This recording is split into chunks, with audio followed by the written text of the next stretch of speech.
Hello and welcome to another presentation by Today's. This is a rather sad announcement that we are here to make. Paul Allen, who co-founded Microsoft with his childhood friend Bill Gates before becoming a billionaire philanthropist who invested in conservation, space travel, art and culture and professional sports, died on Monday. He was just 65. He died in Seattle from complication of non-Hodgkin's lymphoma, his company Vulcan Inc. has announced. Gates said he was heartbroken about the loss of one of his oldest and dearest friends. Personal computing world would not have existed without him, Gates said in a statement. But Paul wasn't content with starting one company. He channelized his intellect and compassion into a second act focused on improving people's lives and strengthening communities in Seattle and around the world. He was fond of saying, "If it has the potential to do good, then we should do it," Gates wrote. Microsoft CEO Satya Nadella called Allen's contribution to the company, community, and industry indispensable. As co-founder of Microsoft, in his own quiet and persistent way, he created magical products, experiences, and institutions. And in doing so, he changed the world, Nadella wrote on Twitter. Allen, an avid sports fan, owned the Portland Trail Blazers and Seattle Seahawks. Over the course of several decades, Allen gave more than $2 billion to a wide range of interests, including ocean health, homelessness, and advancing scientific research. Millions of people were touched by his generosity, his persistence in pursuit of a better world, and his drive to accomplish as much as he could with the time and resource at his disposal, Vulcan CEO Bill Helf said in a statement. Allen was on the list of America's wealthiest people who pledged to give away the bulk of their fortune to charity. Those fortunate to achieve great wealth should put it to work for the good of humanity, he said. Allen and Gates met while attending a private school in North Seattle. The two friends would later drop out of the college to pursue the future they envisioned, a world with a computer in every home. Gates so strongly believed it that he left Harvard University in his junior year to devote himself full-time to his aim, and Allen's startup, originally called Micro-Soft. Allen spent 2 years in Washington State University before dropping out as well. They founded the company in Albuquerque, New Mexico, and their first product was a computer language for the Altair Hobby Kit personnel computer, giving hobbyists a basic way to program and operate the machine.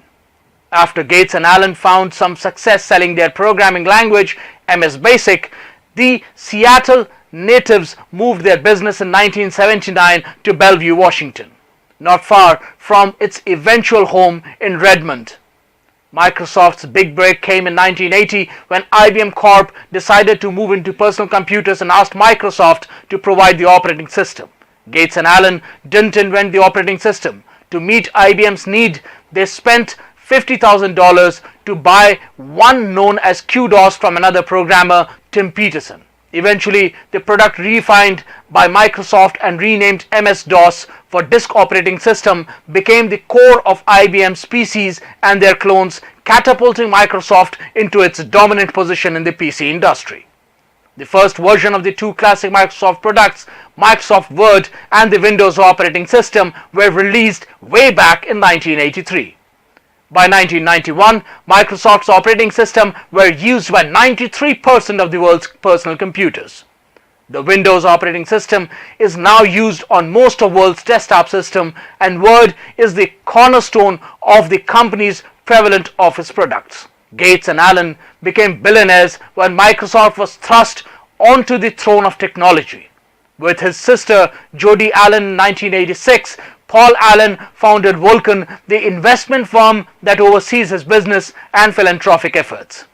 He founded the Allen Institute for Brain Science and the aerospace firm Stratolaunch, which has built a colossal airplane designed to launch satellites into orbits. He has also backed research into nuclear fusion power. When he released his 2011 memoir, idea man, he allowed 60 minutes inside his home on Lake Washington across the water from Seattle, revealing collections that included the guitar of Jimi Hendrix played at Woodstock to vintage warplanes and a 300-foot yacht with its own submarine. Allen served as Microsoft's Executive Vice President of Research and New Products Development until 1983, when he resigned after being diagnosed with Hodgkin's lymphoma. To be 30 years old and to have that kind of shock to face your mortality really makes you feel like you should do something that you haven't done before, Allen said in a 2000 book, Inside Out, Microsoft in Our Own Words. 2 weeks ago, Allen announced that the non-Hodgkin's lymphoma that he was treated for in 2009 had returned and he planned to fight it aggressively. My brother was a remarkable individual on every level, his sister Jody Allen said in a statement. Paul's family and friends were blessed to experience his wit, warmth, his generosity and deep concern, she added. Allen never married or had any children. His influence is firmly imprinted on the cultural landscape of Seattle and the Pacific Northwest. From the bright metallic museum of pop culture designed by architect Frank Gehry to the Computer Science Center at the University of Washington that bears his name. In 1988, at 35, he bought the Portland Trail Blazers professional basketball team. He told the Associated Press that for a true fan of the game, this is the ultimate dream come true.